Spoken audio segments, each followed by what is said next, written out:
día a todos, gracias por estar presentes. Esta es la segunda actividad del capítulo del año. Para presentar la actividad estamos llevando adelante algunas actividades en torno a una situación, a un caso, que es el caso Breivik, para aquellos que no estuvieron presentes en la primera actividad y en general para poner en conocimiento. En 2011 en Noruega, un joven noruego, Breivik, en aquel entonces de 31 años, cometió un asesinato en masa, mató a 77 personas. Eso originó una situación, fue la situación de mayor violencia en la sociedad noruega desde la Segunda Guerra Mundial, y generó un caso para la psiquiatría, dado que en el proceso posterior se produjeron peritajes psiquiátricos, produciéndose en primer lugar un diagnóstico de esquizofrenia, que hubiese establecido la inimputabilidad, lo que generó un escándalo, una reacción pública, y eso determinó que se estableciera un segundo peritaje que dio un resultado distinto. Finalmente Breivik fue condenado a prisión, donde permanece aún. Podríamos haber tomado cualquier otro caso, incluso casos que ocurren en nuestro país en todo momento, pero tomamos el caso Breivik por su trascendencia y por haber sido comentado a lo largo de todos los ámbitos de la psiquiatría, para abordar toda una serie de temas relativos. En la primera instancia que tuvimos, nuestro colega Gabriel Barreiro nos ayudó con el tema de la responsabilidad en la psiquiatría legal, y para esta oportunidad tenemos el honor y el gusto de que Humberto Casarotti haya aceptado participar y ayudarnos. En esta ocasión nos va a ayudar con el tema del crimen, la responsabilidad penal y la voluntad. Está de más presentar a Humberto, que lo conocemos todos, pero solamente para los más jóvenes decir que Humberto es médico psiquiatra, médico legista, neurólogo y maestro de la Psiquiatría Nacional. Agradecemos a Humberto, y bueno, le damos la palabra y lo escuchamos atentamente. Bien, muchas gracias, Ramiro, y en tu nombre agradezco al capítulo esta invitación.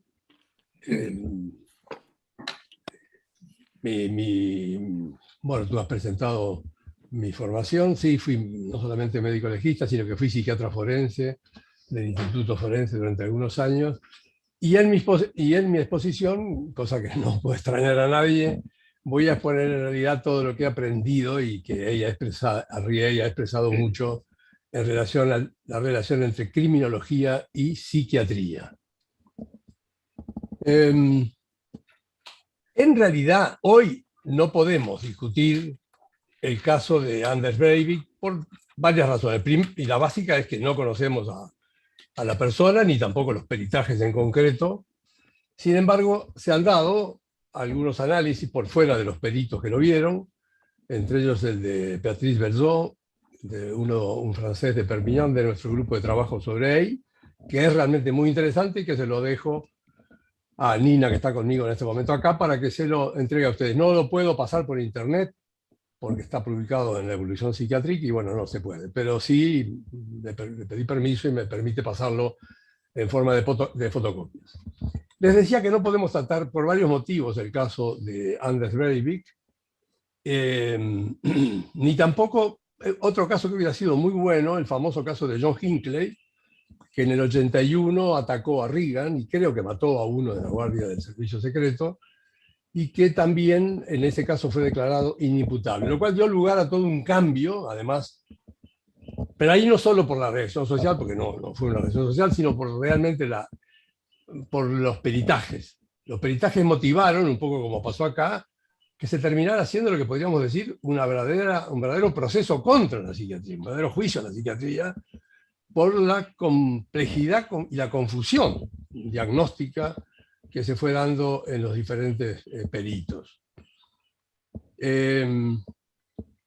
Así que lo que voy a hacer es tomar el caso de Breivik como una oportunidad para plantear tres cuestiones. Tres cuestiones que, si bien las voy a presentar por separado para ordenar un poco la presentación, sin embargo van a ver ustedes que la idea que está por detrás es de que constituyen una verdadera unidad, que son, por un lado, el crimen, que es el título que puso Ramiro, que me ayudó un poco a orientar en este sentido lo que estaba trabajando, el crimen de sangre, ¿verdad? Cuando hablamos de estos temas no conviene referirse a los crímenes o delitos menores, al robo, a la rapiña, incluso a determinados tipos de violencia, sino al crimen de sangre, o sea, a lo que de alguna manera constituye tal vez uno de los mayores delitos, en el sentido de que es quitar la vida a alguien.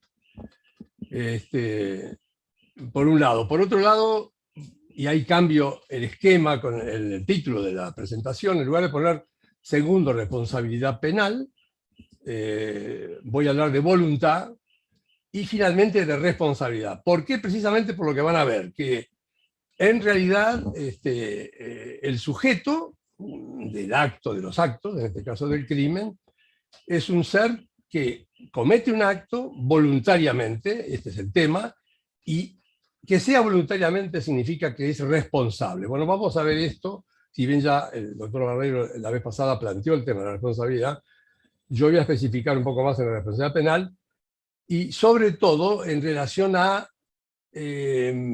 cómo realmente concebir esta responsabilidad. Y en realidad, mi presentación, que hasta anoche ahí tomé la decisión de no hacerla con diapositivos, por una razón, porque los diapositivos, por un lado, bueno, son imágenes, quitan un poco la atención, pero además son imágenes, o sea, no permiten del todo seguir realmente la intelección, o sea, inteligir la cuestión, y sobre todo con esta cuestión guarda tal unidad que es muy difícil separar los temas, ¿verdad?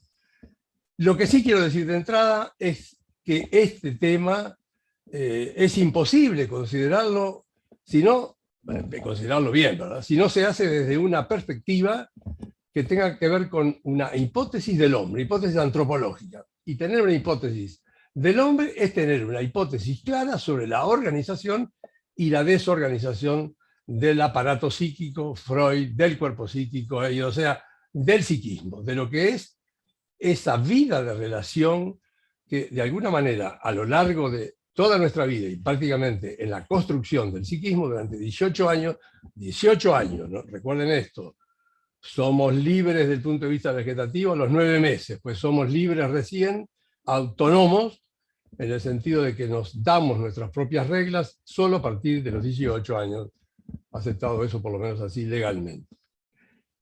Digo esto porque cuando se plantean estos temas es muy común que la discusión se empiece a centrar sobre un punto que alguien de pronto lo que está planteando puede tener razón en lo que dice, pero no está separado de una hipótesis. Entonces, en realidad yo voy a aceptar lo que quieran plantear en la discusión que siga a esta exposición, pero a los que tengan la actitud de alguna manera diferente les voy a pedir que hagan un esfuerzo posteriormente de generar el mismo planteo a partir de una determinada hipótesis antropológica, que repito, implica una hipótesis sobre la organización y la desorganización del cuerpo psíquico, como le gustaba decir a él.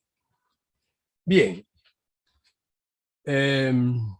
Y el cambio tiene que ver básicamente, como dije, con esto, que el crimen es crimen cuando la persona quiso hacer lo que hizo, o sea, fue voluntario.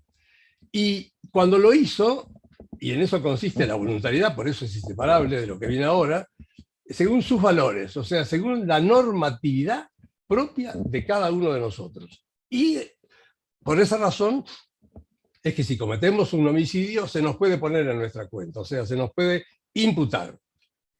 Y vamos a ir desarrollando esto naturalmente. En cambio, cuando hay una alteración, como van a ver ustedes, una insuficiencia en el movimiento de producción del acto criminal, entonces en realidad no hay autor, ¿verdad? O sea, no hay crimen, no hay posibilidad de separar acto, en este caso criminal, y autor del crimen, son inseparables. Vamos a empezar entonces por el crimen. Para decirlo rápidamente, aunque ya fue planteado, creo la vez anterior, que pude ver con tiempo la presentación y analizar lo que cada uno de ustedes planteó después, el crimen es, desde el punto de vista jurídico, es un acto que está tipificado en el Código Penal. El Código Penal, en realidad, es aquel código que establece una reacción penal de la sociedad. Esto consta lo que muchos piensan desde el punto de vista personas del derecho jurídico, del derecho, como por ejemplo Raúl Zaffaroni, el gran penalista argentino. Es un acto, o sea, un acto voluntario, es un acto de alguna manera tipificado, como digo, o sea, lo que está tipificado en el código es lo único que no podemos hacer, todo lo demás sí lo podemos hacer, desde el punto de vista penal, y que es antijurídico, o sea, que quiere decir que es antijurídico y además no tiene una causal de no antijuridicidad en el sentido de causales excusantes. Y finalmente, lo más importante de estos ítems adjetivos a este acto, que es, repito, típico, antijurídico, es que es culpable. O sea, culpable significa el vínculo que la persona tiene con su acto. Y aquí, claramente, en esto, ustedes se dan cuenta que en este punto, básicamente, el crimen se constituye en un objeto de saber de varias ciencias, por supuesto, de la ciencia jurídica, de la sociología, por supuesto, hay toda la criminología actual es muy sociológica, de la psiquiatría, cuando corresponde. Y entonces acá tenemos diferentes saberes, y quiero señalar con claridad esto porque me parece que esto sí tenemos que sostenerlo los psiquiatras. Hay un saber psiquiátrico que los psiquiatras somos los que lo sabemos, ¿verdad? Y tenemos que defender nuestro saber. Pero tenemos que ilustrarlo, como dice ella al final de su vida, y defenderlo. Tenemos que explicar en qué consiste. ¿Por qué digo esto? Porque una cosa es saber y otra cosa es opinar. Por ejemplo, yo vi en la reunión pasada que en realidad, aparte de que el doctor Barbeiro es médico legista, sin embargo, debe aceptar conmigo que en realidad cuando nosotros, yo también soy médico legista, hablamos del derecho penal, opinamos. Porque en realidad hay toda una inteligibilidad, hay toda una racionalidad que solamente la tienen los que trabajan en el área y los que han hecho los conceptos que están ahí expresados en el derecho penal y, por supuesto, en el Código Penal. Podemos opinar.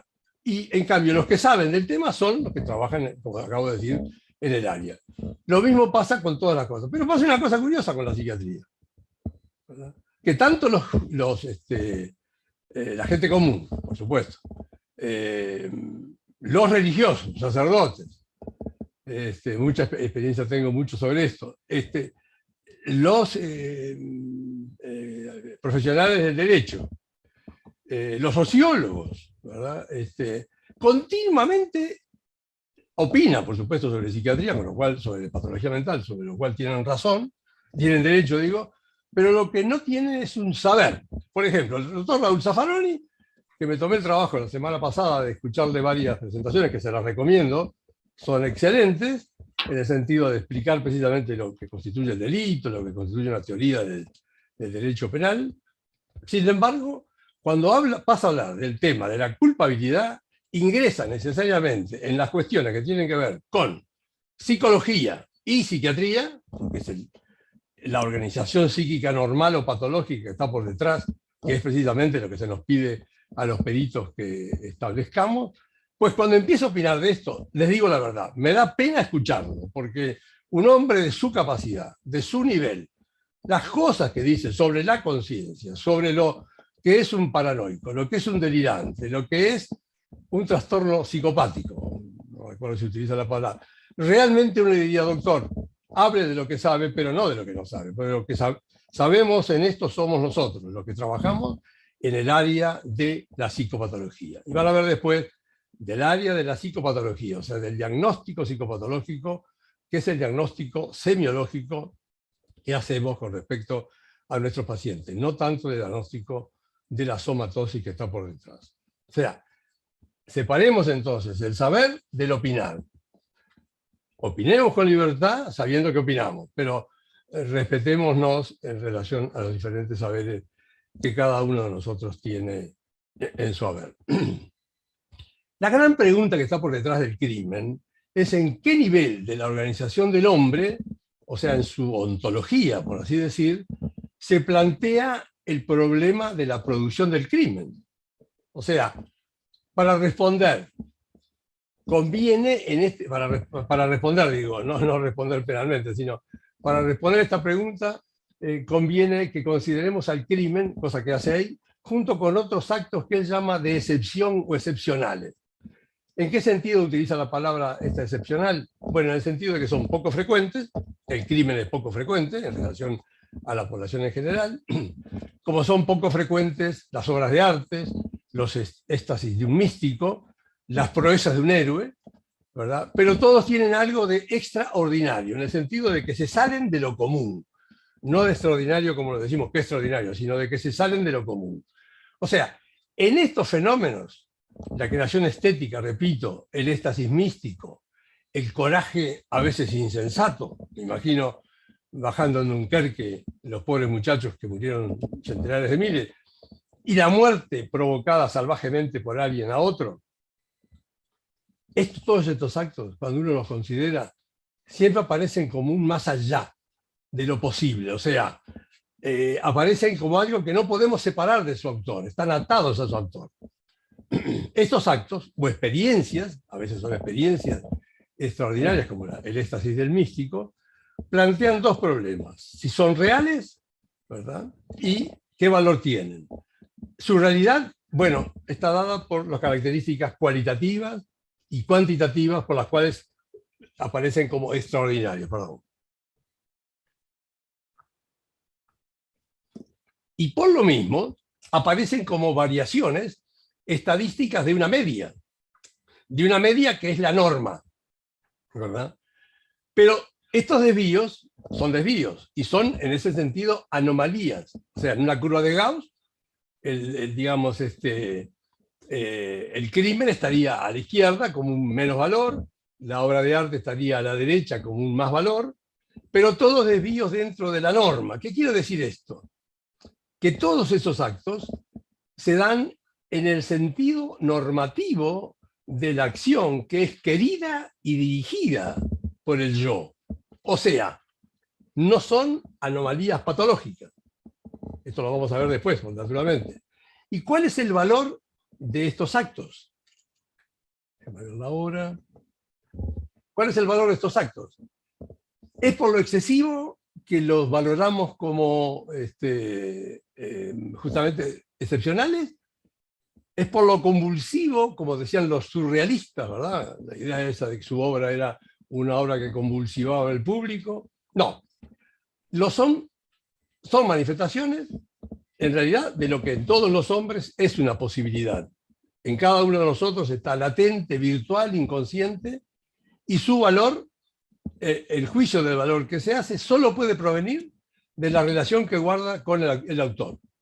O sea, el valor del acto tiene que ver con eso, de acuerdo al nivel en que más o menos libremente la persona se compromete, que es lo que está presente por detrás, ya lo voy adelantando, aunque se fue conversado la vez pasada, del artículo 30 del Código Penal en relación a la inimputabilidad de un delito, ¿verdad? O sea que su valor depende del nivel, fase de la trayectoria de estos actos que son deseados, ahora van a ver esto, proyectados y en el fondo queridos. O sea, la de un movimiento de integración por el que los vamos diferenciando.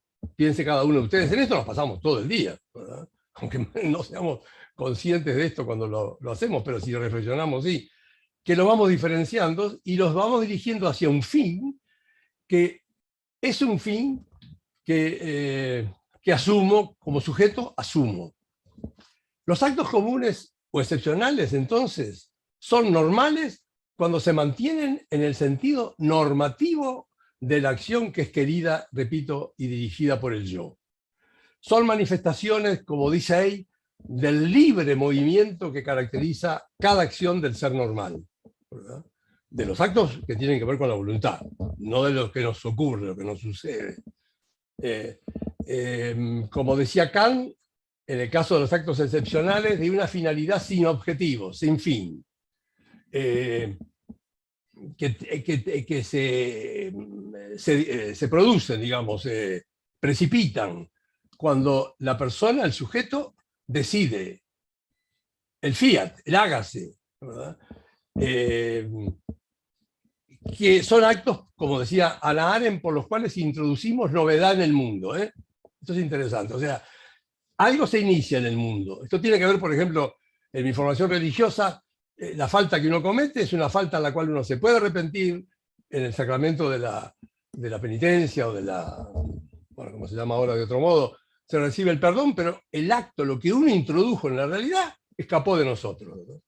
O sea, introdujimos una novedad en el mundo que no sabemos hasta dónde va a llegar. Bueno, el otro día el doctor Barreiro precisamente se refería un poco a Hans Jonas, que sostiene precisamente que hay un poco una cierta responsabilidad, yo no comparto esa idea, no, claro, pero bueno, de alguna manera una cierta responsabilidad que es de todos y sobre todo somos responsables. Bueno, algo de esto hay en ese sentido, ¿verdad? Hay una responsabilidad que ya Aristóteles la planteaba, vinculada a las consecuencias inmediatas, que si no las tomamos en cuenta somos unos inmorales de hecho, y que si las tomamos y si las estiramos demasiado, bueno, prácticamente nos paraliza la acción.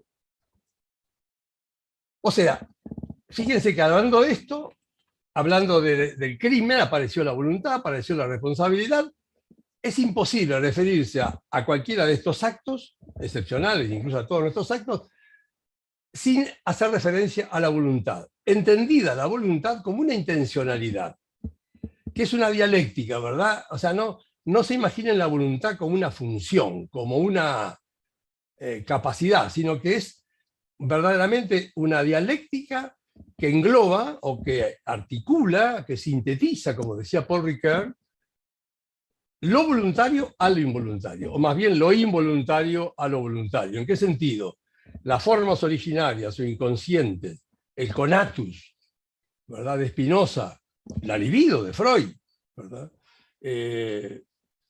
transformadas en un proyecto que una vez realizado, porque el proyecto mientras queda tal es un irreal, pero una vez realizado, cometido en este caso concreto el crimen o el acto ese es imputable al yo, que es el responsable del proyecto. O sea, fíjense, la palabra central acá, para ver ahora que tiene que ver con la patología también, lo voy a ver después, tiene que ver con el proyecto, ¿verdad? Y en este devenir del inconsciente al consciente, un poco aparece referido, algunos este planteo lo ven de otro modo, Lacan particularmente, pero aparece referido como a la famosa frase de Freud que decía «Wo es wahr, soll ich werden», es decir, donde estaba el ello, debo devenir yo. ¿Verdad? Yo lo diría esto en otros términos, para hacerlo todavía más claro. Cabanis, al comienzo del siglo XIX, escribe un libro que se llama De las relaciones de lo físico y lo moral. Y lo moral entendido en el doble sentido, en francés, de psíquico y moral, porque, y ahí viene el tema, es que en realidad no existimos psíquicamente, existimos moralmente. Si, por ejemplo, yo, que estaba comprometido a estar acá hoy con ustedes 10:30, no hubiera estado, ustedes no me hubieran dicho nada, o sí, me hubieran dicho, pero sí, tendrían derecho a preguntarme por qué no estuviste. Bueno, en esto nos pasamos el día, nos pasamos viviendo en un mundo donde negociamos moralmente nuestras conductas. Y la posibilidad de ese negocio moral tiene que ver con que tenemos una organización psíquica, corporal, de un cuerpo muy especial, que la patología mental develó precisamente, el aparato psíquico para Freud, el cuerpo psíquico para él, que de alguna manera subyace. Bueno, y lo importante es en el tema del planteo de Cabanis, que de lo físico a lo moral, devenimos, porque lo que olvidamos muy a menudo es que la organización mental es temporal, no es espacial. Está dentro de ese misterioso sistema que aún es el sistema nervioso, en el cual hemos incorporado nuestra experiencia, y curiosamente, a diferencia del cuerpo vegetativo, cuyas etapas embrionarias han desaparecido, acá en realidad no desaparecen, no pueden desaparecer, no tendría sentido, precisamente porque la posibilidad de la existencia psíquica, de la organización psíquica, es que las diferentes etapas se mantengan. Y entonces, en realidad, de lo físico a lo moral, de Cabanis yo diría, de lo físico que somos originariamente, devenimos finalmente seres morales. Y seres morales devenimos porque hemos construido a lo largo de 18 años, primero, claros campos de conciencia que son como el ancla, como está pasando en este momento, para mí sobre todo, el ancla de la vida psíquica para fijarnos claramente cómo podemos armar bien un proyecto, y por supuesto vamos deviniendo progresivamente autónomos. ¿Qué quiere decir eso? Vamos deviniendo progresivamente seres capaces de autónomos, o sea, nomos regla, de manejarnos con nuestras reglas. Como lo voy a decir después, creo, en realidad pasamos de un cuerpo organizante a un cuerpo organizado. Y en ese cuerpo organizado hemos ido incorporando, al cabo de 18 años, nada menos que todas nuestras reglas propias, que a partir de ahí van a dirigir nuestra existencia, con las cuales vamos a dirigir nuestra existencia. Yo quiero hacer siempre hincapié en el sujeto de la acción presente. Entonces nos vemos obligados a considerar el acto voluntario. Paul Ricoeur, que es el que describe el acto voluntario mejor, a mi entender, en su libro del 49 dice que es una síntesis de involuntario e involuntario, ¿verdad? ¿En qué sentido? Quiero significa que decido, que me esfuerzo y que asumo. Primero que decido, o sea, delibero sobre mi intención y genero un proyecto que naturalmente guarda relación con ¿qué? Con deseos y motivaciones que él va a poner o pone en el involuntario, que son parte de mi involuntario y que yo transformo en razones. Claro, pasan a ser mis razones, porque cuando decido, las hago mías, porque las elijo, las prefiero. Son parte de mi involuntario, pero una vez que pasan a mi conciencia y las elijo, las hago mías, o sea, decido. Y luego, una vez decidido, pongo en marcha a mi cuerpo. ¿Qué pongo en marcha de mi cuerpo? Pues mis poderes, los poderes que son sobre todo hábitos, los hábitos que adquirí. Por ejemplo, a mí me es más fácil de pronto explicar esto hoy que hace 10 años. ¿Por qué? Y bueno, porque tengo incluido, incorporado un poder mayor de explicar, en este caso, lo que dice Paul Ricoeur, ¿verdad? O sea, también parte de mi involuntario. Y por último, hay aspectos que tienen que ver con lo de la vida, la organización vital y el inconsciente, básicamente, en que no lo podemos ni modificar, transformar en proyecto, ni mover por el cuerpo. Y entonces tenemos que asumirlo. O sea, asumir la necesidad, esto es lo que Spinoza fundamentalmente desarrolló, es prácticamente lo que constituye el completar el acto voluntario.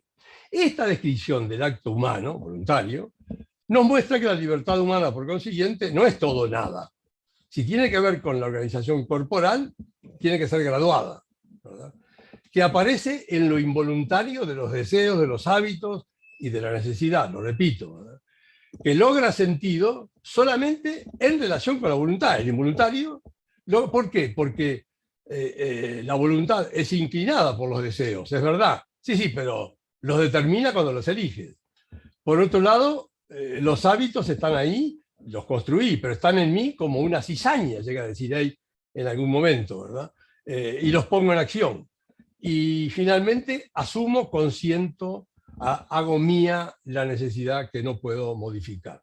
Este modelo de transformación de lo involuntario y de lo impersonal en voluntario y en personalmente asumido, cada momento de este movimiento finalista teleológico es franqueado por la fuerza que pongo como sujeto, cada uno de ustedes también, ¿verdad?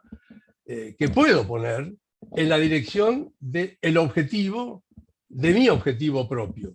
¿Y que pongo contra qué? Bueno, contra un obstáculo a vencer.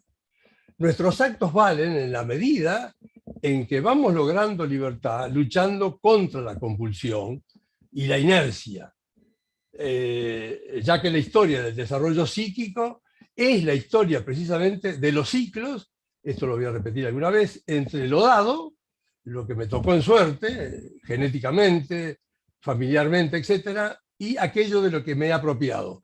Hay una historia circular continua que se va dando sobre todo en la adolescencia, se inicia sobre todo en la adolescencia y que continúa el resto de nuestra vida. Por eso la adolescencia en realidad la maduración lógica de la realidad y de la identidad personal ha terminado. Bueno, nunca termina totalmente cada etapa, se van mezclando, pero ha terminado. Y lo que sucede en la adolescencia es que de ahí, por eso es que fuimos adolescentes, padecíamos que la dificultad de tener que, con mis actos, actuar sobre mi temperamento, modificarlo en esa historia circular de aquello que, dado el temperamento, me lo tengo que apropiar a través de mis actos y de ese modo modificarlo o no. Para decirlo de paso, cuando no lo puedo modificar, tengo un trastorno de carácter, que es por consiguiente el trastorno más superficial, aunque sea socialmente a veces el más grave. Esto daría lugar a toda otra presentación, ¿verdad? Bien. La fenomenología del acto criminal, cuando se lo estudia así, lo hace aparecer como un momento de la producción del sujeto que, haciéndolo, se compromete en el acto, es decir, se compromete a sí mismo. Este es el problema central del juicio del criminal, lo que les dije de los 3 ítems: acto tipificado o típico, acto antijurídico, bueno, acto culpable, saber si en los diversos niveles posibles pudo o no acceder a un grado suficiente de libertad. Saber en qué nivel de intencionalidad y de libertad hizo el acto que le es o no reprochado, según lo que se concluya, ¿verdad? Bien, repitiendo lo de Freud, ¿dónde estaba el ello o debo de venir yo? O sea, en realidad en la producción de todo acto hay verdaderamente una sublimación, ¿verdad?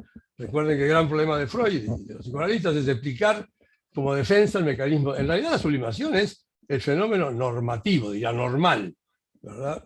Hacia el bien o hacia el mal. No quiere decir que la sublimación sea sublime lo que hagamos, ¿verdad? Que establece el valor del acto, ¿verdad?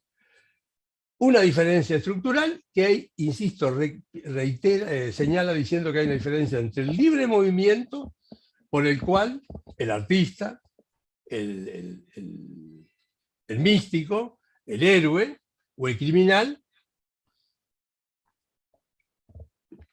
confieren a su acto el valor, el carácter de ser una producción imputable a su propia voluntad.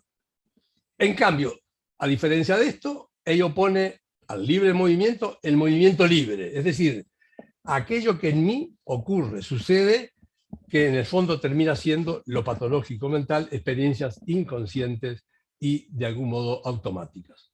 Todo esto nos lleva naturalmente, insisto, de nuevo a la voluntad, pero antes, ¿verdad? Una vez entendido lo anterior, de que el acto anormal verdaderamente es patológico, cuando es el resultado de ¿qué? De una insuficiencia del libre movimiento en su producción. Cuando no puede estar de acuerdo a lo que es la normatividad del sujeto. Recuerden normatividad, sé que es una palabra que ha dado mucho lugar a discusión, con Marcelo, Viñar, con Gil, bueno, y con el historiador nuestro, Marrán, ¿no? Nada que en realidad cada uno de ustedes, ellos también funcionaron siempre o funcionan siempre de modo normativo, ¿verdad? O sea, porque la normatividad es la persona que cada uno de nosotros es. Y cuando esa insuficiencia es de grado importante, no importa ahora el tipo de patología, que veremos un poco después, determina un estado de irresponsabilidad penal. Es decir, no podemos escapar a la realidad existencial de cada uno de nosotros, que como sujetos podemos aparecer como siendo responsables penalmente o como siendo irresponsables penalmente si padecemos una determinada enfermedad mental. O sea, este núcleo conceptual que estoy desarrollando es el referente el objetivo, el referente externo, pero el objetivo que tiene que desarrollar el discurso médico, legal, psiquiátrico, o sea, lo que debe hacer, a mi entender, un perito. Entonces, a esto vamos a volver un poco después, pero ahora vamos a hablar de nuevo de la voluntad. O sea, termino del crimen, paso a la voluntad. ¿Me podés decir cuántos minutos llevamos? Son 11:10. ¿11? Las 11:10. ¿Y cuántos minutos? 10. Empezamos. Empezamos y medio. Sí, un poquito más, ¿no? Quizás sí. Bueno. La voluntad no es una fuerza simple, no es el deseo, no es el instinto, no es la razón, entre comillas, no es una pulsión, no es una facultad.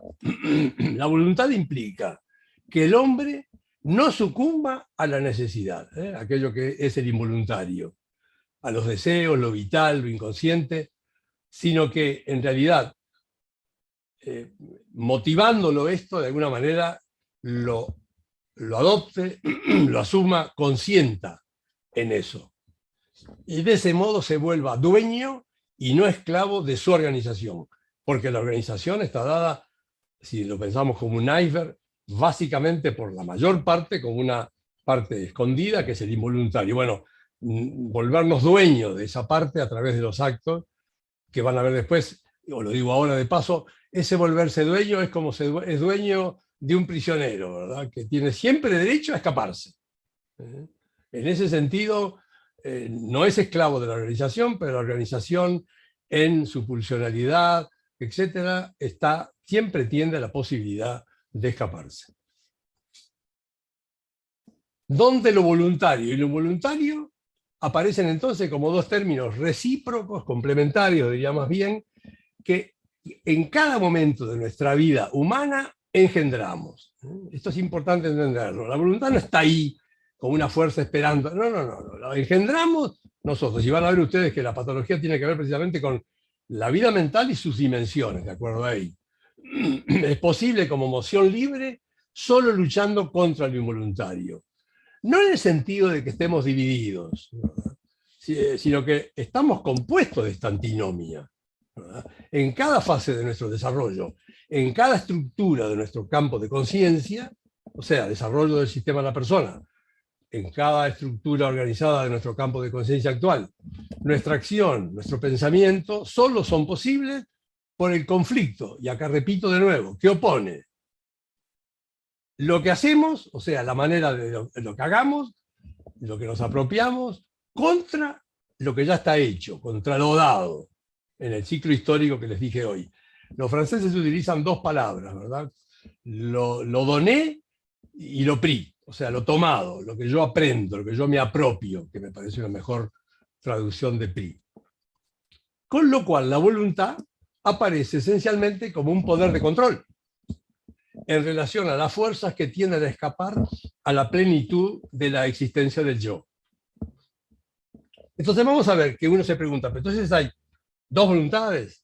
Bueno, justamente como tiene que ver con qué es lo que va sucediendo cuando vivo, cuando pongo en marcha mi acción, mi voluntad es mi experiencia en la medida en que mi experiencia es o permite que se organice el proyecto de mi acción y de que me comprometa a voluntad de abandonarme o de retomarme en esa serie antinómica, por ejemplo, en el plano de la percepción, que hay entre lo imaginario, yo ahora puedo perderme el imaginario, o volver a estar presente en esta realidad perceptiva, de ejemplo de mi computador, ¿verdad? Mi voluntad es esa posibilidad, en cuanto a voluntad en el campo de conciencia, de orden y de construcción de la experiencia. ¿Qué significa qué? Que me arranco a la opacidad que pesa en mí, con todo su peso, ¿verdad?, en el balance del presente. Esto lo desarrollo ahí, esto es lo central, y que es, yo creo que es lo central de la obra de ahí, tercer tomo de los estudios y el libro de la conciencia a posteriori, ¿verdad?, que tiene que ver con toda la patología mental aguda en un sentido muy propio de ahí, recuérdenlo. No tiene nada que ver con la patología aguda o crónica de la vida vegetativa, que se refieren al mismo órgano. Acá lo curioso no digo, lo novedoso que introduce ahí es que patología aguda y crónica son patología de la vida psíquica, sí, pero develan que hay dos organizaciones, campos de conciencia que vamos logrando a lo largo de nuestra vida, prácticamente los completamos bien a los 3 años, cada uno de nosotros es igual a un niño de 3 años en cuanto a su capacidad, 4 años, y que habla bien con respecto a su campo de conciencia, pero hay una diferencia abismal en el sistema de la persona. O sea,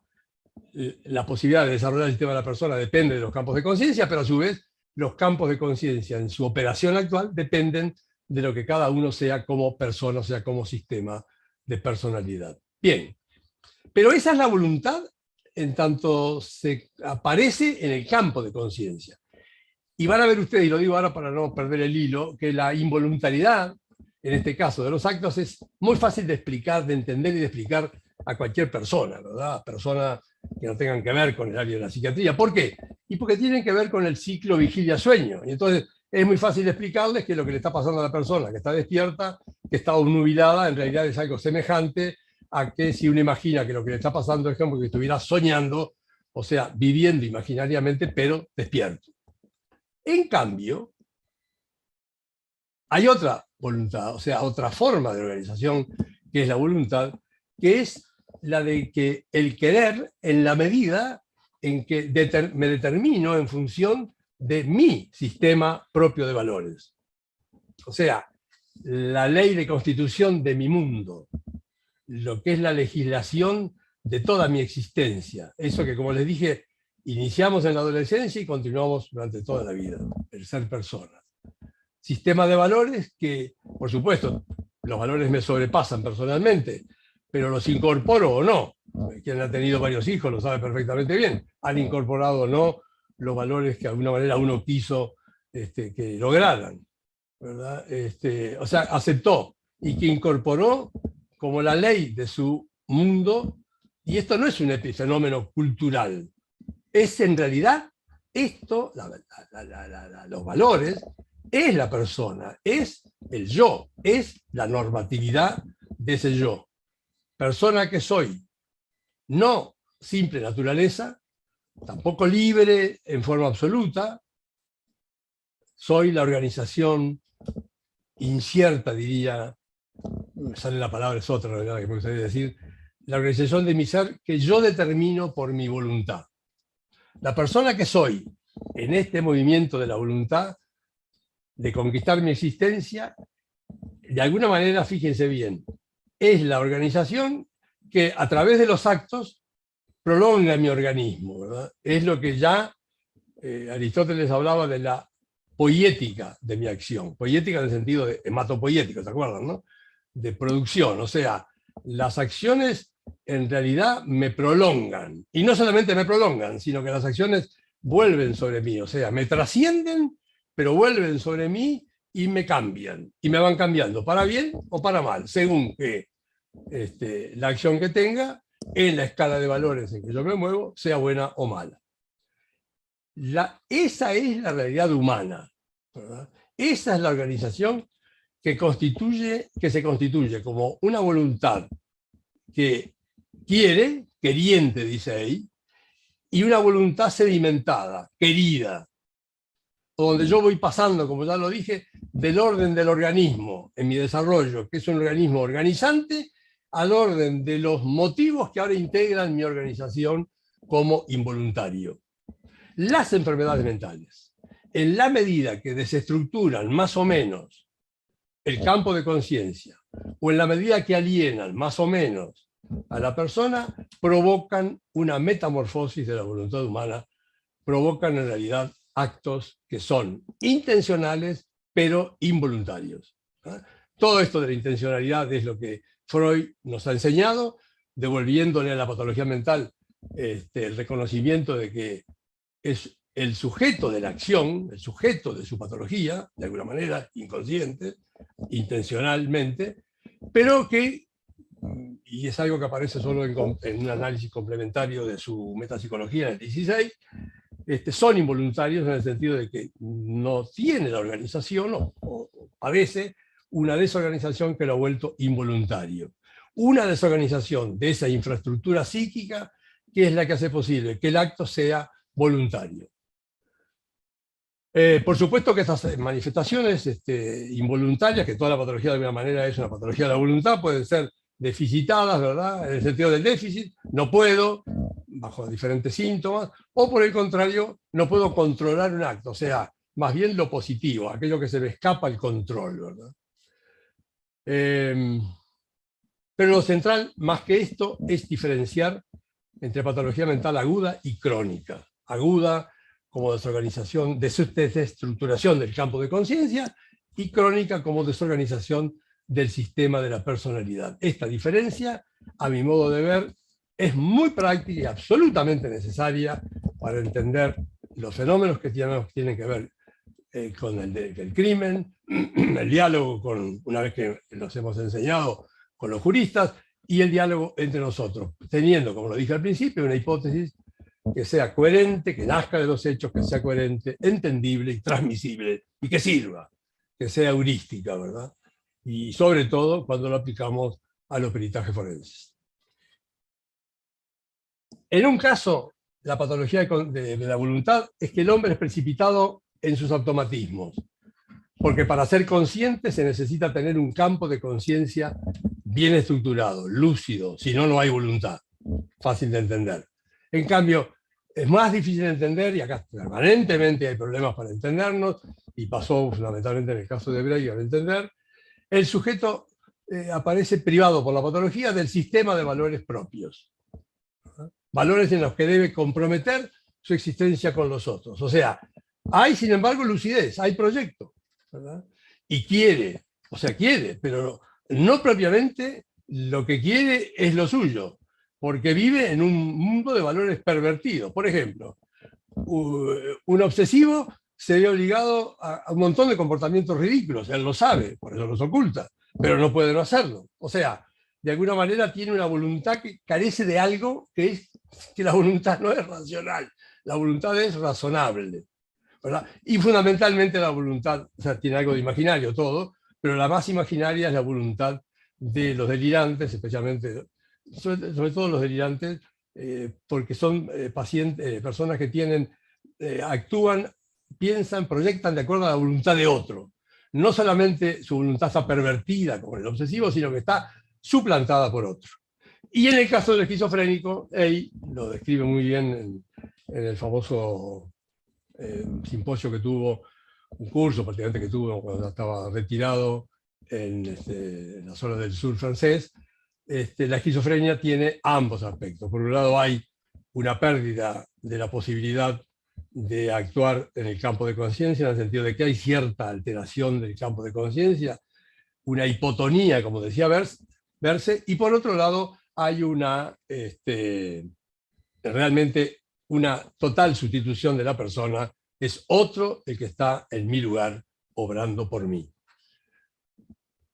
Dije que la enfermedad mental destruye entonces la voluntad, y eso nos revela que la voluntad es la posibilidad de ser un ser que solo se libera si dispone de su cuerpo, como lo dije hoy, como se dispone de un prisionero. Que insisto, todo es inconsciente, toda esa parte baja del iceberg, todo lo que es el involuntario relativo absoluto para Ricard, toda esa parte es de alguna manera mi prisionero, lo hago mío, pero siempre está ahí latente, por escapársenos, y es una lucha continua, cotidiana, toda la vida, el mantenerlo contenido, o sea, en nuestro interior, dentro y controlado, que no aparezca, o que aparezca solo de acuerdo a lo que tiene interés para mí. Por supuesto que esto lo digo de manera muy precisa y naturalmente que tiene diferencias a conocer.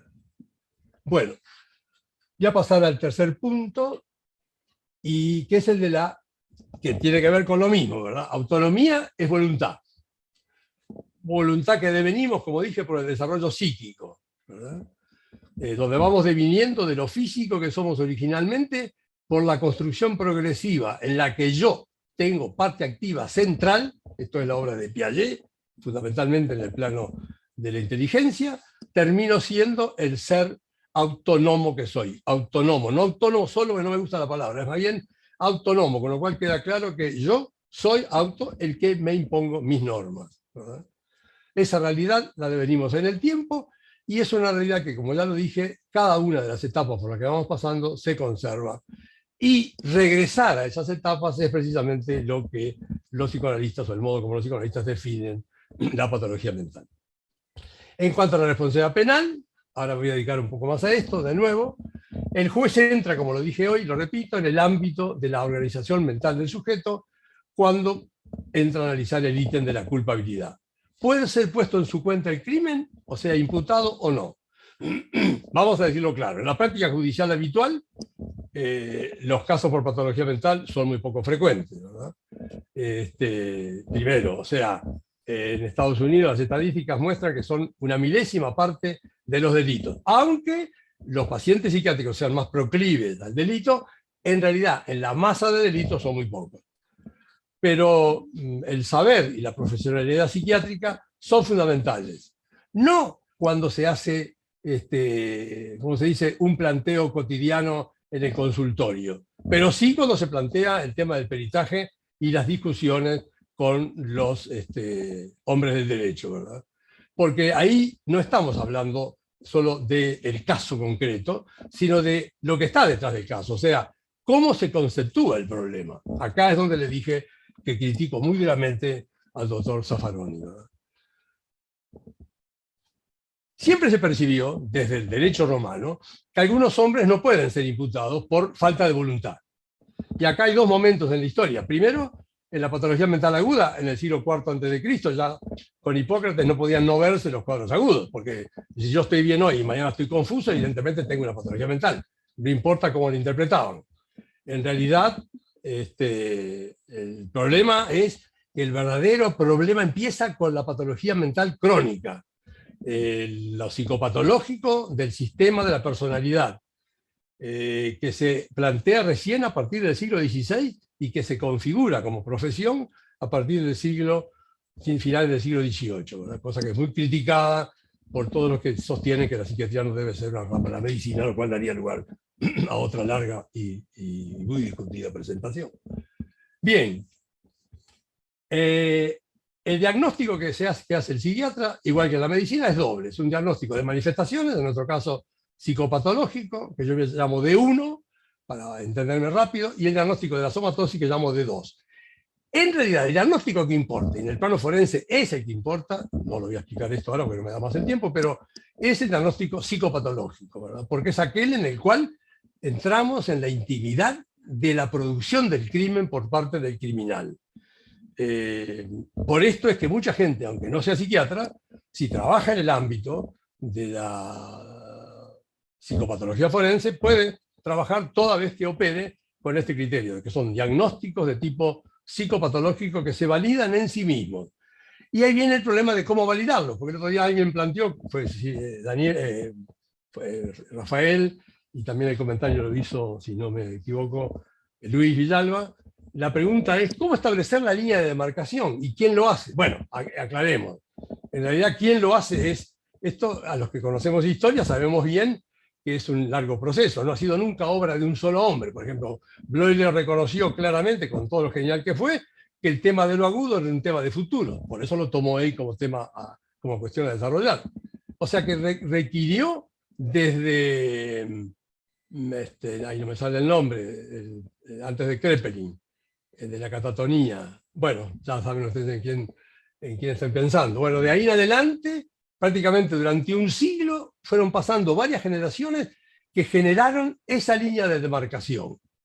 Línea de demarcación que es fundamental. No se puede hacer medicina, y en este caso psiquiatría, si no se demarca claramente el diagnóstico diferencial entre normal y patológico. No hay una diferencia conceptualmente borrosa. Por supuesto que hay grises siempre, pero grises es un problema del diagnóstico, pero hay blanco, que es normal, negro, para decirlo como siempre, que en este caso sería la enfermedad mental. La enfermedad mental, igual que la enfermedad física, como decía Villa, es una amenaza a la vida, ¿verdad? Es una lucha, mejor dicho, a la salud, es una lucha permanentemente contra la muerte. Bueno, en la salud mental es una lucha permanente al no existir con los otros, ¿eh? Porque nuestra existencia es esencialmente coexistencia. Coexistencia, como ya lo dije, moral, porque disponemos de un aparato psíquico. Bien. Y voy terminando, se me fue un poco el tiempo, pero el análisis fenomenológico estructural es lo que define lo mental, o demarca la diferencia entre lo mental normal y lo mental patológico. Es la fisonomía clínica típica, como dice ahí, ¿verdad?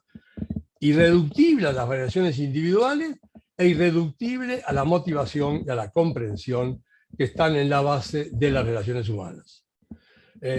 Por la diferencia, esto lo voy a plantear justamente en relación al caso Breivik, para decirlo rápidamente, La diferencia estructural que habría entre el delirio, que a mi modo de entender paranoico tiene Breivik, y el error en cuanto, bueno, a haber procedido mal, de acuerdo a una idea errónea. Bueno, el delirio no es un error, no es una creencia falsa.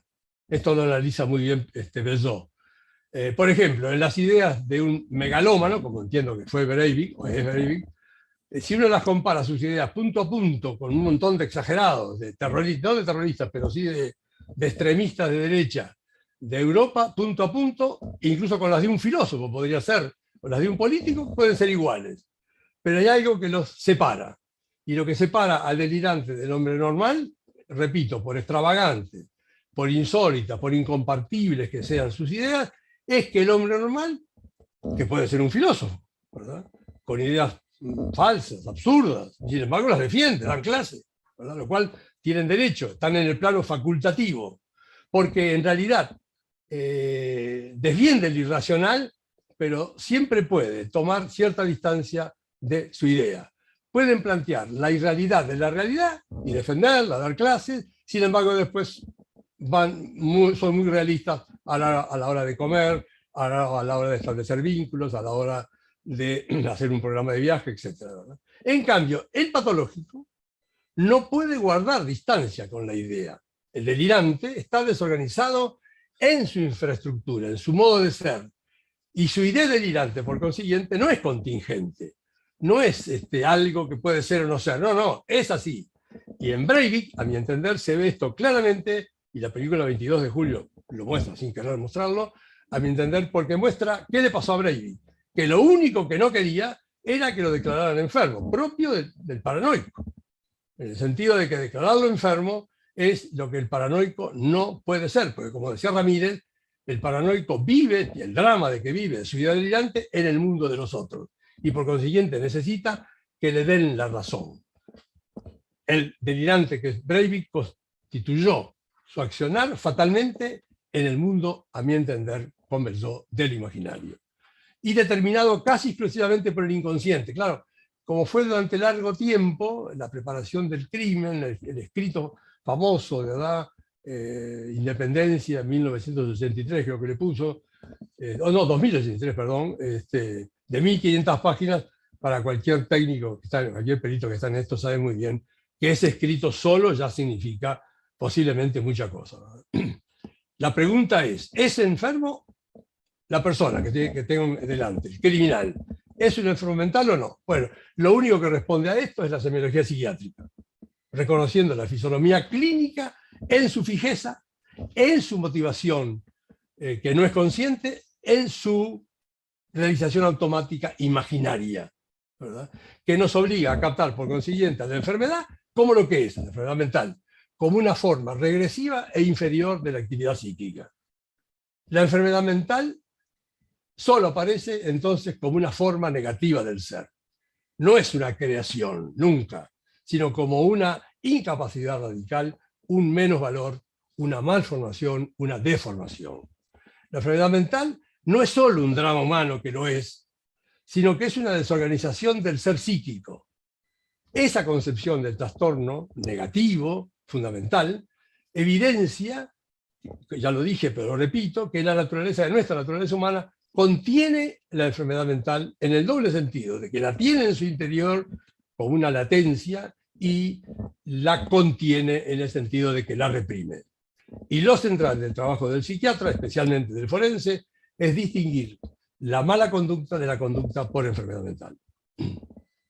Esto es lo que sabemos, y en general sabemos bastante, los psiquiatras, ¿verdad? Por eso es que, como dije al principio, tenemos que atacar claramente a quienes opinan en relación a la patología y que tienen muy poco saber psiquiátrico propiamente dicho. Bueno, cierro repitiendo la frase de Ey. Ey, en el año 50 y pico, tiene un trabajo que se llama Psiquiatría y Moral, que empieza de este modo. Dice, no sé si lo dicen estos términos exactos, pero sí dice esto: la función fundamental de la psiquiatría, y por consiguiente del psiquiatra, es diferenciar la mala conducta de la conducta por enfermedad mental. Bueno, muchas gracias y por la paciencia de haberme escuchado, y quedo a la orden de ustedes para escuchar lo que me quieran preguntar. Muchas gracias. Bueno, excelente Humberto, muchísimas gracias. Excelente presentación de Humberto, que nos pudo mostrar cómo se puede penetrar profundamente en un tema muy complejo. Así que le agradecemos que nos siga enseñando todo este tiempo. Y bueno, estamos abiertos a comentarios y preguntas, así que adelante con las preguntas o los comentarios que tengan para hacernos. Hola, Bueno, Karina. Humberto, Bien. gracias, un placer escucharlo, hacía tiempo que lo extrañábamos, las presentaciones suyas que nos dejan pensando y tan conceptuales, que nos llevan a querer ir a estudiar, a repasar cosas, a compartir y poner en común, como usted siempre lo transmite desde la vivencia con tanta generosidad. Humberto, el tema de la libertad en la psicosis trasciende los actos criminales, uno lo ve en pequeñas y grandes cosas todos los días, nos lleva a repensar, digamos, nuestra conducta como psiquiatra ante las decisiones que se toman, los informes que hacemos, lo que escribimos en las historias, pero quizá es donde el psiquiatra ve más claramente y encuentra la forma más fácil, si se quiere, desde lo técnico, de explicarle, por ejemplo, a un juez o al BPS para que le dé la pensión con argumentos técnicos la situación de la persona. Pero, por ejemplo, me gustaría que nos instruyera un poquito sobre los pacientes con retardo mental leve, por ejemplo, que nos dan tantos problemas y nos generan tanta controversia, y de repente uno ve que a través de la vida criminal de una persona con un retardo mental hay una sucesión de hechos delictivos, y en algunos se lo cataloga como inimputable, en otros como imputable. La complejidad de factores del entorno, de crianza, de los entornos adversos en los que viven, de la sugestionabilidad, de las sustancias psicoactivas que empeoran la impulsividad, que me gustaría escucharlo un poquito sobre ese tema. Bueno, cómo no, claro. Hubo un tema que por razones ni siquiera quise plantear, que tiene que ver con la diferencia entre irresponsabilidad por enfermedad mental y responsabilidad atenuada por enfermedad mental. ¿Verdad?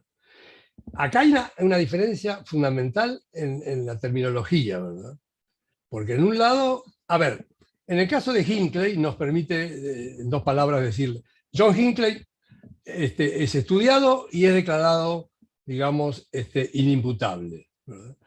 Y es declarado inimputable en aquella época, 1981, finales prácticamente de un gran predominio en Estados Unidos de los conceptos psicoanalíticos, por los cuales, y esto hay que decirlo con claridad, desde el punto de vista forense constituye una hipótesis parcial, ¿verdad? Que como muy bien lo dice Mahieu, con esa hipótesis no se puede ingresar al campo de la vida común y menos al campo de lo forense. ¿Por qué? Porque nos van a rechazar. Nos van a enjuiciar a nosotros. Entonces, ¿qué pasó con el caso? Ellos tenían, cuando sucedió el caso de Hinckley, el atentado a Reagan, tenían lo que se llama el non guilty by reason of insanity, o sea, no culpable por razón de enfermedad, que es un tema de la tradicional irresponsabilidad penal, ¿verdad? La evolución posterior, de 1980 en adelante, llevó a liquidar esta denominación o este concepto y a crear otro, que es el de non guilty, de guilty, o sea, guilty, todos somos culpables, y algunos enfermos mentales. O sea, guilty but mentally ill. Entonces, a ver, a mi entender, esto nos viene muy bien a los que estamos en el área para distinguir entre el planteo anterior, que era la irresponsabilidad penal, que se extendía de modo abusivo por hipótesis parciales, donde el sujeto era defendido por criterio psicoanalítico como inimputable. Un poco lo que pasa, no en nuestro medio, por el psicoanálisis, sí, pero por el artículo 30. El artículo 30, si alguien, y además eso lo decía muy bien un famoso penalista nuestro, con el cual conversé mucho este tema, que si hay una enfermedad mental es inimputable. Eso para el juez, aunque para nosotros de alguna manera. Entonces, aquel esquema de el non guilty por enfermedad mental ahora pasó al guilty. Guilty pero mental ill significa la responsabilidad atenuada. ¿Qué tienen? La mayor parte de los psicópatas. Que esto es una cosa que nos cuesta entender. Por eso están presos. Porque en realidad son guilty. Ahora, con un guilty, como son enfermos mentales, no deberían estar en realidad, deberían ser atendidos. Pero la raya es pasada por debajo. Todo el tema de la responsabilidad atenuada es la gran discusión que todavía complica mucho más que lo que yo tan claramente que hoy quise plantear. Porque en realidad el sujeto es responsable tanto cuanto. Por ejemplo, tú decís esto de la responsabilidad de un retardo. Por ejemplo, donde está mi esposa, institucionalizada, hay 2 retardos con los cuales convivo todos los días y he aprendido tanto realmente. Una chica que es buenísima, que le hemos puesto con uno de mis hijos TQM, porque te pasa todo el día diciéndome te quiero mucho, ¿verdad? Que tiene un nivel alrededor de 45, 50. Cambia y es buenísima. Pero no, es buenísima porque es tontísima. Buenísima entre comillas. En cambio hay otro que tiene un nivel de 95, 94, y es insoportable. ¿Por qué? Porque de alguna manera tiene todo lo negativo que puede tener una persona normal, con una pequeña diferencia, y es que cuando se lo quiere convencer de algo, no lo entiende. ¿Por qué? Porque es un retardo. O sea, es responsable, pero atenuado. Y cuando, esto no lo voy a plantear ahora, pues todo otro tema. Dentro de esto, el de los psicopáticos, ¿verdad? Que a mi entender son responsables atenuados, que debieran en realidad, para decirlo en 2 palabras, inicialmente pasar por la cárcel mientras son estudiados, y después, si realmente se configura la responsabilidad atenuada de acuerdo a criterios muy estrictos con los que yo operaría, uno podría pasarlos a un lugar de atención médica, pero donde siempre está presente que son responsables, but mentally ill, ¿verdad? Pero enfermos mentales. O sea, tú planteas un problema que ni siquiera quise considerar. Bueno, buenos días, Humberto, como siempre, muchas gracias. Y yo iba a plantear lo mismo que Karina Ricciardi. El tema que se nos plantea, yo trabajo en el juzgado de Cerro Largo desde hace 28 años, y se nos ha planteado últimamente, por ejemplo, un paciente que tiene un retardo mental moderado, que está declarado inimputable, ¿está? Que es muy sugestionable, ¿está? Y que cuando yo le digo al juez que él distingue el bien y el mal, pero que menoscaba su responsabilidad y que por lo tanto considero que no es responsable de sus actos, porque su familia lo maneja, el juez considera y colegas consideran que no es así.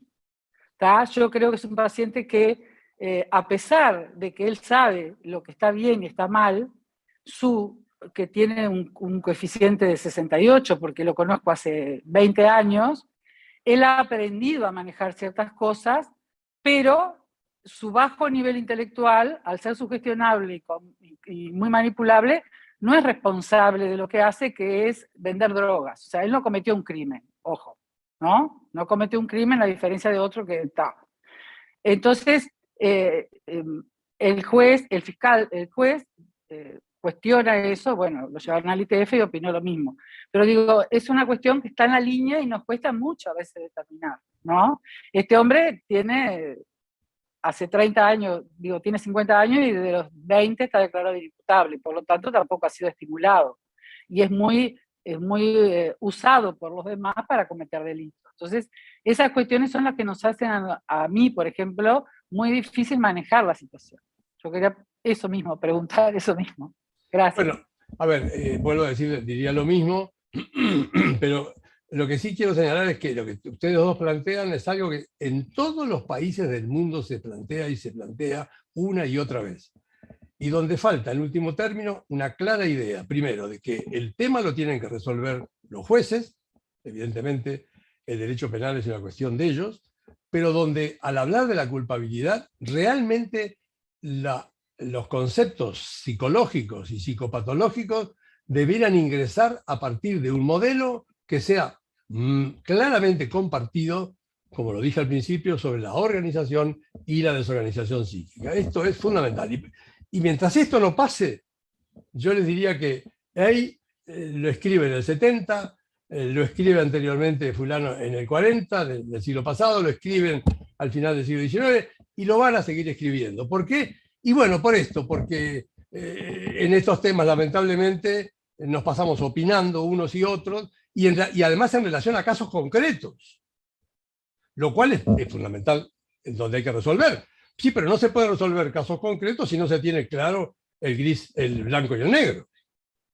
O sea, fíjense que en la formación, por ejemplo, de un sacerdote, lo sé por mi hijo, que es sacerdote, el jesuita, en la formación de un sacerdote todo es muy teórico, en el sentido muy especulativo, él es profesor, doctor en filosofía, todo, pero ¿saben lo único que tuvo necesidad de pasar por la práctica, por el juicio concreto? Bueno, igual que los médicos, con los pacientes. ¿En qué sentido? Con los confesandos. La confesión no se puede aprender teóricamente, hay que vivirla. Y en realidad en este tema, una cosa que yo he visto claramente es que las opiniones se dividen de acuerdo al área en que trabajan los técnicos. Por ejemplo, los que trabajan en el consultorio, con un modelo psicoanalítico, prácticamente terminan opinando en la no libertad de la persona, en el determinismo, y por consiguiente, prácticamente todos inimputables y responsables. Los que trabajan, en cambio, en el plano cotidiano, consultorio no, hospital, emergencias, etcétera, tienen como más boliche para el tema de los forenses, porque ven mucho de agudo, que no lo ven, que están en el consultorio, y sobre todo poder conceptuar de modo diferente y de modo claro, digo, las dos dimensiones de la vida mental: la estructura del campo de conciencia y el sistema de la persona. O sea, pero este tema, vuelvo a decir, da lugar a un curso, con gusto, podríamos, pero no ahora, ¿no? Bueno, buen día para todos. Gracias, Ramiro, y por organizar esta actividad. Bueno, a ver, declarar que la exposición de Humberto ha sido brillante, como siempre, ¿no? Es una cosa hasta tautológica, ¿no? Mi admiración por Humberto ya data de hace mucho tiempo, la conocen muchos de mis seres queridos, cuando yo fui docente también, etcétera. Y bueno, haber conocido a Humberto en 1986 es de las cosas que más le agradezco, y muchos, no solo yo, al profesor Enrique Proust cuando abrió la clínica en su momento, y Humberto empezó a formarnos, y que, bueno, Humberto ha sido absolutamente determinante en mi formación. Entonces, bueno, un disfrute y, bueno, tener toda esta profundidad. El tema, obviamente, está muy en boga, porque yo de este crimen tan masivo no sabía. Y lo que voy a decir es, voy a tratar de ser breve, porque yo a veces soy muy digresivo y hablo mucho, pero quería trasladar un poquito una preocupación, un comentario que es una preocupación y nada más.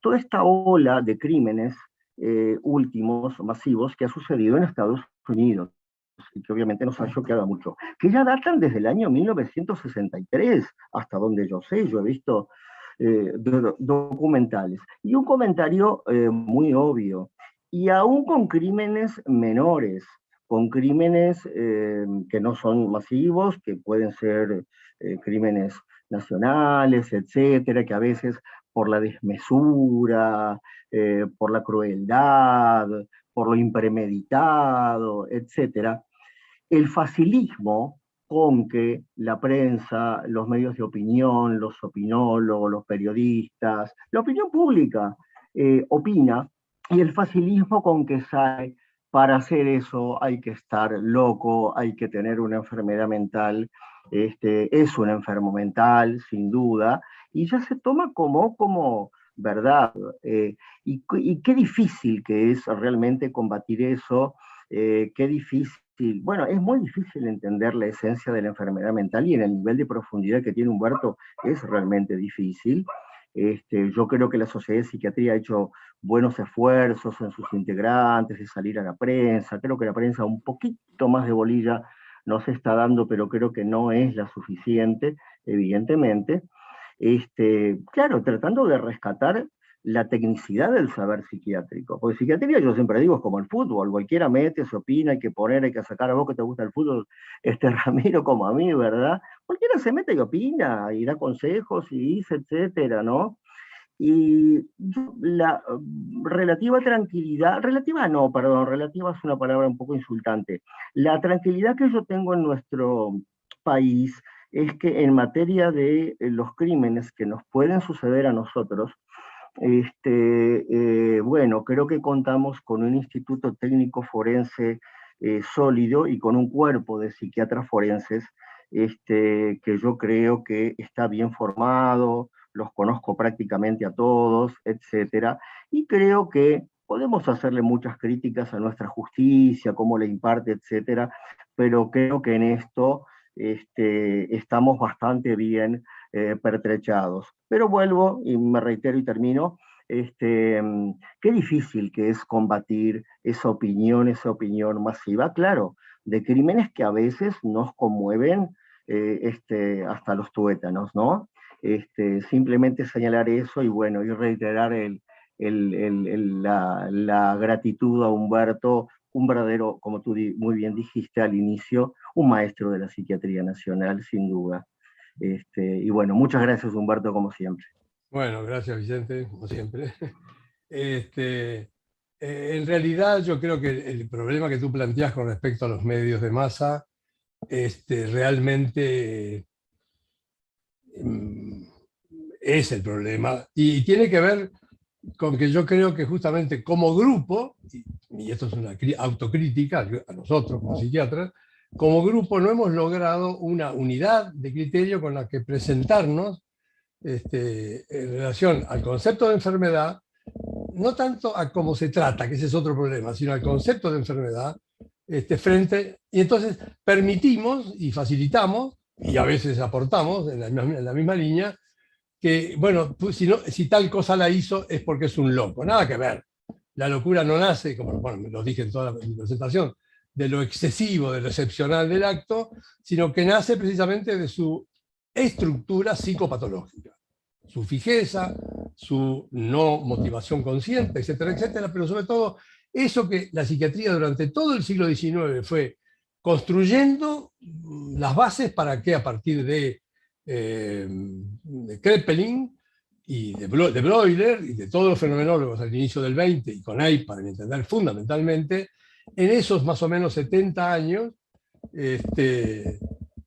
se configurará realmente una especialidad con un saber que sabe sobre la enfermedad mental y que por supuesto es un saber que está necesariamente abierto al desarrollo en todos los sentidos, también psicopatológico, cosa que he conversado, tengo la suerte de poder disponer de esa posibilidad con el profesor de Río de Cambridge, que he conversado con él, que tienen esto una idea diferente, él entiende que hay que estar revisando continuamente los grandes síndromes. Yo creo que no es tan así, que hay síndromes que se mantienen, que han pasado por todas las codificaciones, las clasificaciones, y que tienen de alguna manera, que es lo que toma ahí esos un grupo de 8, 9, 10 síndromes, si quieren ustedes, que persisten, que son lo que constituyen las grandes estructuras centrales de la psicopatología. Bueno, esto no. Rafael. Bien. Bueno, muchas gracias Humberto nuevamente. Rafael, ¿qué tal? Yo lo que quería plantear es que, bueno, obviamente es un tema sumamente complejo.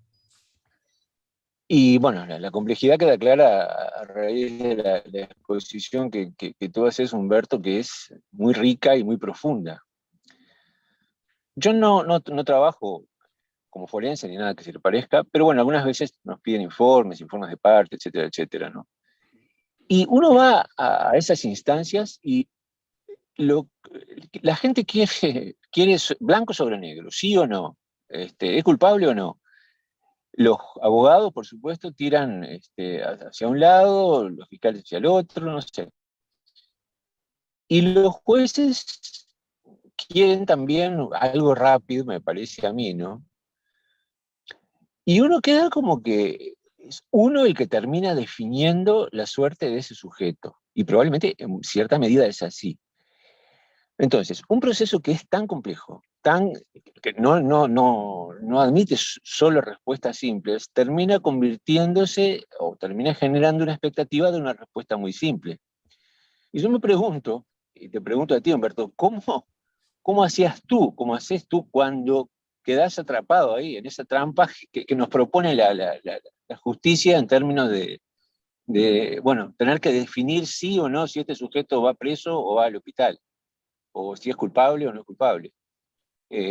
¿Cuál es la forma de aproximación mejor y más clara?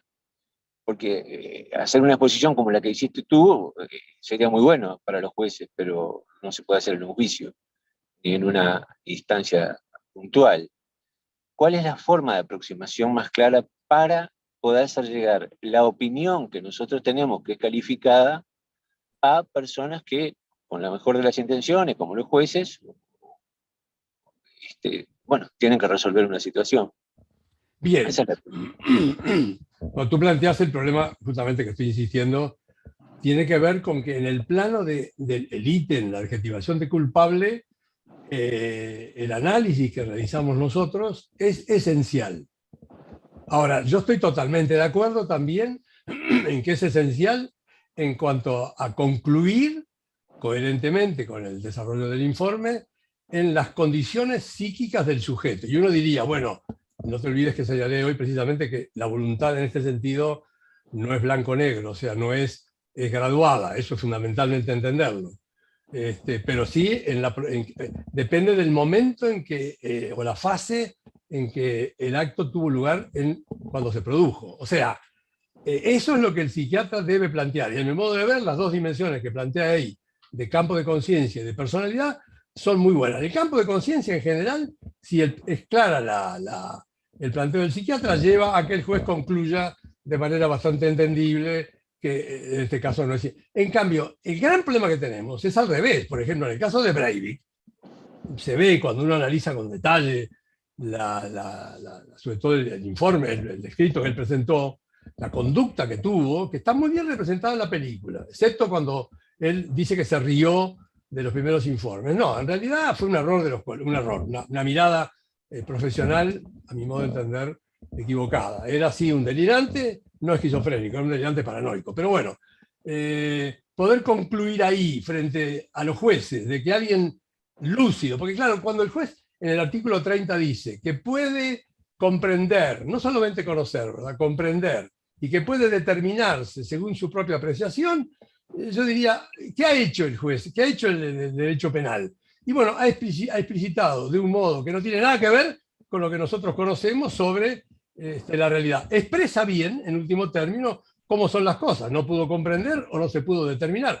¿Cuál es el problema? Que el comprender y el determinar justamente es lo que la psiquiatría, a través de la patología, ha comprendido, porque la psiquiatría, como reverso de la normalidad, nos ha permitido conocer lo que no puede conocer nadie que no conoce enfermos mentales. Él tiene un lugar muy claro en su obra, y es una discusión que he tenido con algunos filósofos, entre ellos mi hijo, que, como le digo siempre, mirá lo que dice acá mi maestro. Mi maestro dice que ni los filósofos, ni el hombre común, o sea, quiso decir con eso, los más calificados en el sentido profesional, tradicional, y los menos calificados, saben sobre la enfermedad mental, porque saber sobre la enfermedad mental es saber es tener contacto con los enfermos. Entonces, cuando el juez termina concluyendo, pues lo que le debería pasar es lo que pasaba algo al principio cuando yo empecé a trabajar, que había en las clases, en el curso de formación de los abogados, un curso de psiquiatría forense, de medicina legal, digamos, donde lo central era la psiquiatría. Y eso desapareció, y desapareció por toda una línea que desde los 60 viene instalándose en la sociedad, que de alguna manera ahora se termina creyendo que es objetivo lo que dicen, que en el fondo es una construcción social y que tiene que ver con un montón de ideas sobre el sujeto, la realidad, etcétera, etcétera. Bueno, esto que ustedes plantean ha estado muy, como tú decís, y también lo digo yo, muy lindo en el plano del planteo, pero después, en la práctica te encontrás con un juez que no te entiende. O un juez que te dice, no me haga usted el juicio de inimputable, estoy de acuerdo. Pero yo le diría, pero a su vez, entiéndame, que usted no puede opinar con la libertad que opina sobre las cuestiones psicológicas. Pídame a mí la opinión. No, el saber que tengo, y usted después decida profesionalmente lo que a su criterio sea lo mejor. Pero en realidad, y los forenses lo saben muy bien, Karina, lo hemos conversado alguna vez, terminan pidiéndonos que les digan, pero dígame, ¿es inimputable o no? Y yo qué sé. El concepto de imputabilidad es un tema de ustedes, no nuestro. Entonces, volvemos a lo mismo, ¿eh? Como tú decís recién, no podemos hacer un curso, no pueden hacer un curso cada vez que van frente a un juez, pero lo que debería hacerse sí es realmente, un país pequeño como el nuestro, si lográramos tener un poco más de unidad, los psiquiatras, yo creo que lo único que podemos hacer es lograr unidad los psiquiatras, primero, una unidad bien conceptual, poder entonces llamar, ofrecer a los abogados, a los como fiscales y defensores en ese sistema adversarial, y a los jueces, por supuesto, cosa que hicimos en un momento, el grupo del CEIP hizo allá por el año 80, 81, 82, con la Suprema Corte, con el grupo de la Suprema Corte de Justicia. Nos reunimos muchísimas veces y el modelo les parecía espectacular. No pasó de eso, porque después en último término se van a la casa y siguen pensando de la enfermedad mental lo que sigue pensando el vecino, lo que sigue pensando el periodista, que cree que sabe, porque ese es el problema. No se olviden que la humanidad tardó entre el descubrimiento de la enfermedad somática y el descubrimiento de la enfermedad mental. En el concepto tardó más de 20 y pico de siglos en llegar a entender qué era, y tardó todavía 2 siglos más en constituirse como especialidad. Y yo diría 4 siglos desde que se descubrió para más o menos tener una buena hipótesis de trabajo, como creo que es la obra de Henry Gay. Bueno. Gabriela. No, primero agradecerles la invitación al área de la infancia, ¿no? También. Y sin duda estas últimas palabras de Casarotti, digo, se complejizan cuando uno pone o intenta poner en la parte de infancia y adolescencia estos límites, ¿no? Entre normalidad y patología. Esa es una primera consideración que en adultos es claro que es difícil, pero bueno, hay cosas más consolidadas, hay una historia, hay un tiempo transcurrido que les da a veces soporte, ¿verdad? En el caso de infancia y adolescencia, los factores ambientales es mucho más difícil de discriminarlos, y además los tiempos y la evolución y el desarrollo complejizan estas cosas. Pero voy un poco a lo que decían Karina, las dos Karinas, ¿no?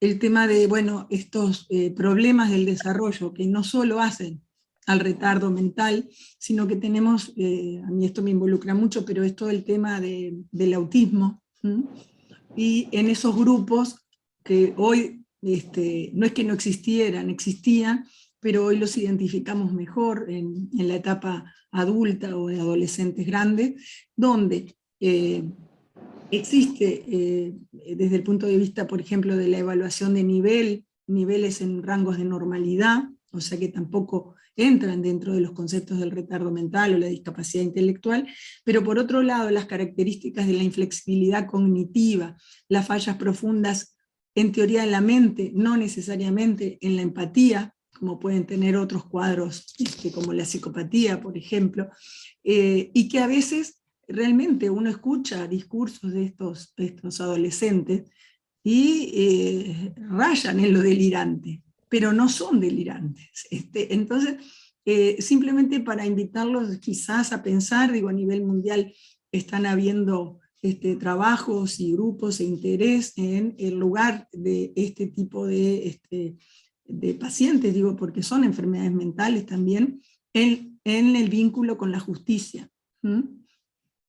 Ya sea en algunos casos a la hora de levantar relatos, a la hora de interpretar sus pensamientos, como a la hora de establecer esto de las responsabilidades. Bien, bueno, una cosa curiosa que no les señalé, porque no, hubo un tercer peritaje, que no fue hecho sin ver a Breivik, que planteó el autismo. Planteó una forma, bueno, planteó el Asperger en realidad, más que el autismo, pero digo, bueno, ahora, ¿cuál es el problema con respecto a la psiquiatría de infancia y a la psiquiatría de adultos? La psiquiatría de adultos en realidad no es psiquiatría general, en el sentido de que es la... No, es la psiquiatría, y usted acaba de decir muy bien, es la psiquiatría en que la vida mental estabilizada permite ver con más claridad, bueno, las cosas. En cambio, la gran dificultad, y en eso estoy con Ey, que tenía Ey siempre y lo dijo, es cómo entender la psicopatología del desarrollo de la infancia. ¿Por qué? Porque desde el punto de vista de conductas de un niño, por ejemplo, a los 6 años, Si esa conducta la tuviera un adulto, sería una conducta de pronto describible y diagnosticable como patológica. Pero no lo es precisamente porque es un niño, o sea, porque su vida mental está en evolución. Y el gran problema, que lo debo decir con franqueza, y he leído mucho de psiquiatría infantil para tratar de profundizar en el tema, es que todavía no logro entender muy bien, lo digo con toda franqueza, cómo establecen ustedes muchas veces los criterios de patología. ¿Por qué? Porque precisamente es de acuerdo al que es lo que de alguna manera debiera estar y no está en el desarrollo cuando la persona tiene. Por ejemplo, uno diría, bueno, es muy fácil de entender desde el punto de vista del retardo. Si un chico a los 8 años sigue sin conservación de masa, diría Piaget, bueno, algo le pasa, ¿verdad? Pero en lo demás, bueno, ¿verdad? Las curvas son, las S de evolución, ¿son muy verticales o son más alargadas en el tiempo? Una palabra, ¿cómo hablar? Y usted lo dice muy bien, la diferencia entre normal y patológico en la niñez. Y algo parecido solamente sucede en la involución. Tema que hemos conversado mucho con alguien que está integrado en nuestro grupo, que es el doctor Sosa, Alberto Sosa, geriatra y médico internista, que de alguna manera también vemos que hay algunas cosas que son patológicas o no, o son propias realmente de una vida mental en involución. O sea, en realidad tiene que haber 3 psiquiatrías. Una psiquiatría de la vida en evolución, mental, ¿no? De la vida mental establecida y una vida mental involutiva. Entonces, de ese modo la psiquiatría conformaría una conceptuación más precisa. Porque fíjense ustedes, y esto es muy claro, y lo recuerdo haber discutido mucho con el que era profesor discutió a favor mío, él, contra Mendilarzu, precisamente, el que era profesor de Pereira Dosel, de pediatría, uno chiquito, ¿cómo se llamaba? Hofnung. No, anterior, no, seguramente no. Es anterior. Bueno, que él me decía, pero tiene mucho que ver con la parte... Claro, en la niñez, en la involución, la psiquiatría está mucho más cerca del cuerpo, de alguna manera, de lo que está en la etapa adulta, donde realmente hay, yo puedo en este momento estar hablando de esto y no importa lo que tomé de desayuno. En cambio, la influencia orgánica y social, cultural en la niñez es mucho más fuerte que en la etapa adulta. Lo mismo vuelve a pasar de alguna manera en la involución, ¿verdad? O sea, están presentes, en una palabra, esto daría lugar otra vez a una organización de un curso con todos los ítems, en donde está presente esa organicidad y esa dinamicidad que tiene que ver la patología mental, más presente de un modo u otro en cada uno de estas 3 psiquiatrías. Bueno, fascinante la discusión. Lo único que me preocupa es que ustedes duden de la existencia de la enfermedad mental en la infancia. No es que dude, no. No dudo, en realidad, no, por eso digo, pero es cierto que es un campo más difícil en claro, por ejemplo, neurología. ¿Por qué un niño, perdóname que te corte, por qué un niño uno dice neurológicamente que tiene una alteración? Y bueno, porque tiene una alteración, porque si mantiene el Babinski, por ejemplo, a determinada edad, es porque tiene una alteración. O sea, el problema es qué es lo que no debe tener, o qué es lo que debe tener para poder declararlo enfermo, neurológico o en este caso psiquiátrico. No, yo creo. Lo que me parece que es muy difícil lograr entenderlos, cuando es mucho más fácil hacerlo, no solamente porque me he dedicado a eso, en adultos. Y en la parte de la geriatría, bueno, un poco más, pero también nos manejamos. Pero bueno, una de las cosas fundamentales es conocer el desarrollo normal, claro, de forma precisa. Claro. Lo otro es la continuidad de las sintomatologías en los tiempos, o sea, la estabilidad también, aunque los tiempos son más cortos, la repercusión en todos los niveles de funcionamiento y el nivel de sufrimiento. Perfecto, sí, claro. Muy bien, muchas gracias. Bueno, vamos, yo creo que podríamos quedarnos mucho rato más porque todo esto genera grandes pasiones entre nosotros, pero bueno, tenemos que liberar a Humberto, agradeciéndole que haya engalanado las actividades del capítulo, y esta excelente presentación y esta excelente discusión que tuvimos. Bueno, muchas gracias a todos, en especial a ti, Ramiro, y un saludo especial a Diseñi, que lo vi por ahí, que hace tiempo que no lo veo,